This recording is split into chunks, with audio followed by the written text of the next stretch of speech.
Bab 1350. Ya, mereka mengejar dengan kaki mereka. Pengemudi itu mengangguk tanpa darah, suaranya gemetar, dia melihat ke kaca spion lagi dengan tidak percaya, dan dia mengedipkan mata dengan penuh semangat, berpikir bahwa matanya bersinar. Saat ini, Abler juga melihat kaca spion di samping pengemudi, dan melihat 3 bayangan hitam di kaca spion, 1 di depan dan 2 di belakang, mengikuti sisi mobil mereka. Apa-apaan ini? Abler tidak melihat dengan jelas ketiga bayangan gelap di kaca spion, tetapi dia dapat melihat bahwa ketiga bayangan gelap ini tampaknya makhluk hidup, bergerak cepat, dan mau tidak mau berteriak ketakutan, dan kemudian dia meregangkan tubuh dengan penuh semangat. Aku meregangkan leherku, menyipitkan mata dan melihat ketiga bayangan gelap di kaca spion dengan hati-hati. Dia gemetar ketakutan, matanya membelalak ngeri, dan dia tidak berani percaya, ini. Apakah ini 3 orang?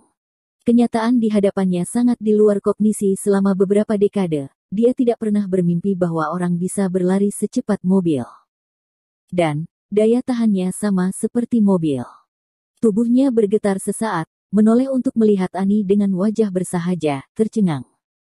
Ani memandangnya dengan gembira dan bangga, mengangguk dengan penuh semangat, dan berkata, "Bagaimana, Tuan Abler? Sekarang Anda percaya, ketiga orang ini adalah Tuan He Jiarong He dan 2 temannya." Ini He Jiarong.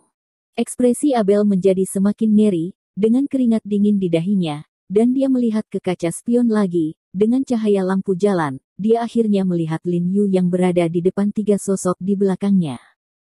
Ini, bagaimana ini mungkin? Bagaimana mungkin?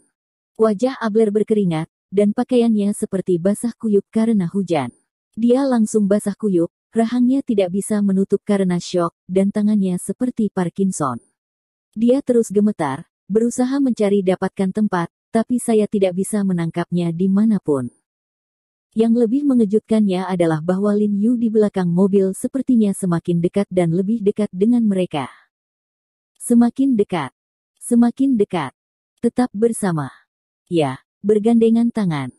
Pada saat ini, hanya sepotong pakaian Lin Yu yang bisa dilihat di kaca spion.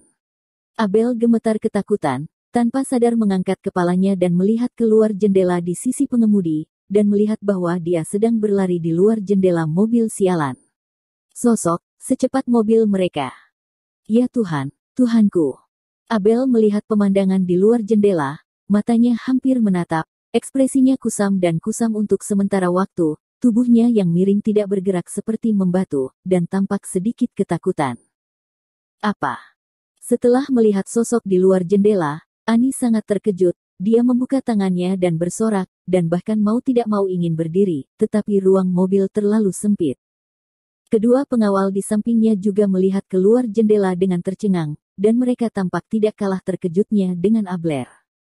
Pengemudi yang mengemudikan mobil sudah ketakutan ke dalam saringan, mengguncang seluruh tubuhnya, wajahnya dicuci seperti air, menoleh untuk melihat Lin Yu di luar jendela dari waktu ke waktu, dan kemudian melihat kembali dengan kecepatan hampir 100 mil di dashboardnya. Dia hanya merasa otak kacau dan bersenandung, dan suasananya takut keluar. Aku tidak percaya suatu hari nanti, keduanya bisa kacau bersama. Dan merasakan sosok Lin Yu yang bergoyang di luar jendela, dadanya tercekik untuk sementara waktu, seolah-olah dia merasa hidupnya terperangkap di tangan Lin Yu, jadi dia tidak berani menginjak pedal gas, kakinya sepertinya membeku di pedal gas. Bum bum bum. Tiba-tiba, ada ketukan di pintu di luar jendela, dan Lin Yu menepuk-nepuk jendela mobil dengan tangannya sambil melambai ke pengemudi dan berteriak sambil tersenyum, "Akselerasi. Cepat, berikan pedal gas lagi, percepat." Saat ini, dia bernapas sedikit berat, tetapi wajahnya tidak merah. Dia tidak bernapas, dan dia sesantai jogging di tepi danau.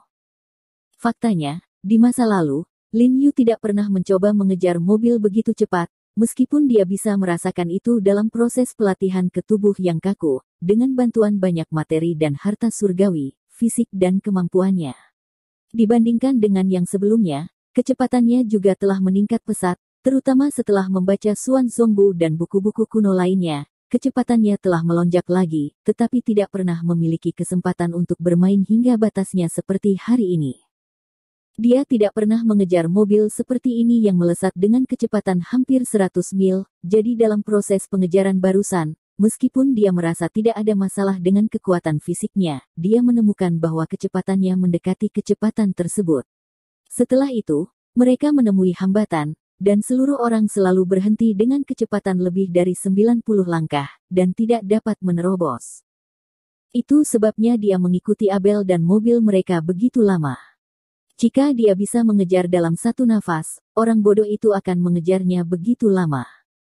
Sementara dia bersikeras untuk mengejar, dia berusaha keras untuk mempercepat, tetapi dalam prosesnya, Lin Yu merasa bahwa tubuhnya semakin panas, dan kekuatan spiritual di tubuhnya tampaknya tertekan, tidak dapat membantunya sama sekali.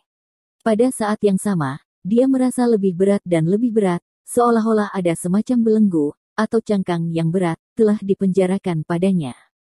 Dan kakinya sepertinya dipenuhi timah, dan kakinya menjadi semakin stagnan dan lebih berat saat berlari. Tapi dia telah mengatupkan giginya dan bersikeras, selalu berjuang dengan sangat kelelahan dan berat, karena dia tahu bahwa begitu dia menyerah, itu berarti menyerahkan Annie. Di kota Los Angeles yang besar dan asing, begitu dia kehilangannya, kemudian nanti melihat lagi, rasanya seperti menemukan jarum di tumpukan jerami. Karena itu, dia hanya bisa bersikeras dengan putus asa dan mengampuni semua kegigihan. Namun, ketekunan akhirnya menciptakan keajaiban. Tepat ketika dia merasa bahwa seluruh tubuhnya akan terseret oleh beban yang sangat berat dan panas yang sangat besar, dia tiba-tiba merasakan panas yang membara menghilang dalam sekejap, dan kekuatan spiritual di tubuhnya tiba-tiba dilepaskan. Kesejukan tanpa akhir, dan di saat yang sama perasaan berat seberat belenggu tiba-tiba hancur, dia seperti kupu-kupu yang menerobos kepompong, gesit dan ringan dalam sekejap, berlari dengan bebas, nyaris tanpa susah payah mengejar. Dia sangat terkejut karena kecepatannya menembus kemacetan lagi dan mencapai level yang lebih tinggi, jadi dia tidak terburu-buru menyelamatkan Annie, tetapi meminta pengemudi untuk mempercepat sedikit agar dia bisa mengejar. Dia juga mengambil kesempatan untuk menguji dan menguji dirinya sendiri. Sejauh mana kecepatannya meningkat.